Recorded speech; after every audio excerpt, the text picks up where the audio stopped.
Here we will breaking ground for exits 9, 10, and 11 to get the last 3 traffic lights off the Parkway.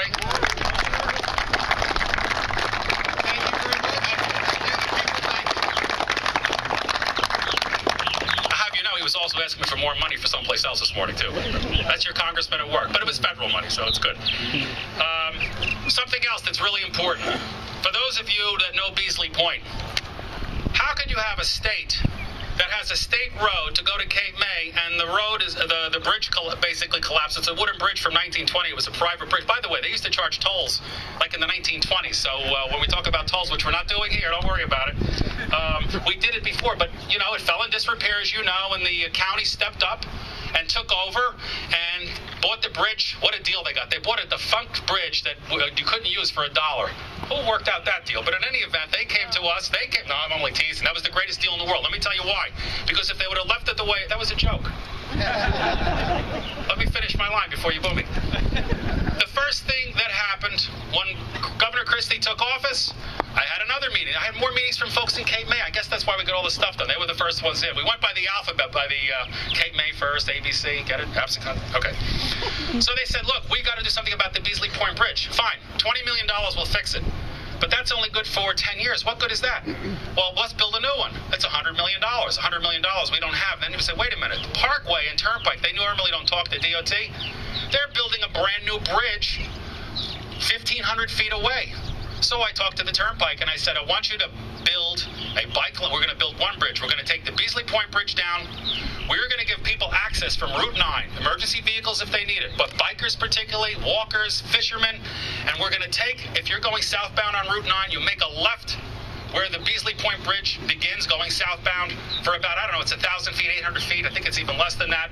And then you will now be able to take a bridge, pedestrian, bike, adjacent to the Turnpike, the Parkway rather. Never been done before.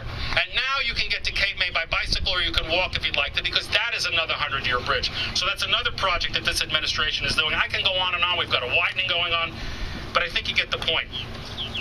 With respect to this bridge, this morning I drove with my family over the bridge, and it was beautiful. I mean, it's like when you come into Ocean City now, it's like cleared for landing. It's like I used to fly an airplane into Ocean City. It was like the same kind of effect. You're up maybe 80 feet high, and you start to make your approach to Ocean City.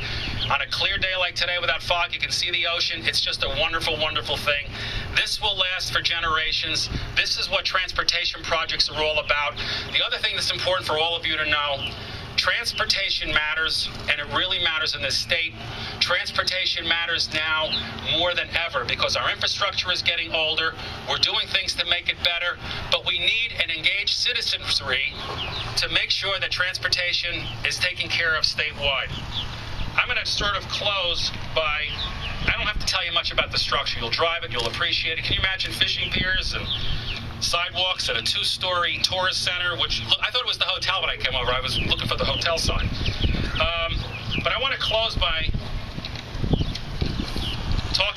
telling you who else is responsible for this project.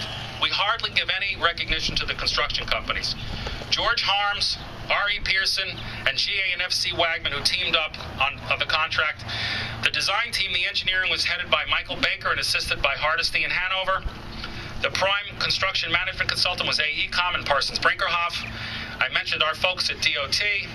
All the men and women who worked on this bridge, and we had no real accidents to speak of other than a cut finger or something like that. And once again, for all of you people in Somers Point and Ocean City that put up with all the traffic congestion and everything else that happened in order to get this done, and I think that the inconvenience was worth it. So I appreciate it. And once again, on behalf of Governor Christie, who couldn't be here today, they've got budget issues that are happening right now in the state. You know, the state has turned around.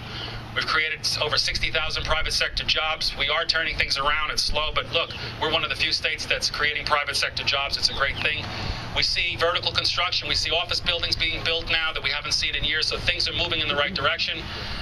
For my folks are telling me that tourism is going to be at an all-time record this year, so your bridge is ready for it. And I want to tell you this as your Commissioner of Transportation and Chairman of the Turnpike Authority and the Parkway and the Transit and all those other things, it is an incredible honor to have this job. Every day I wake up and I say, I think I'm the second luckiest guy in the state after the governor. So thank you all very much. Thank you.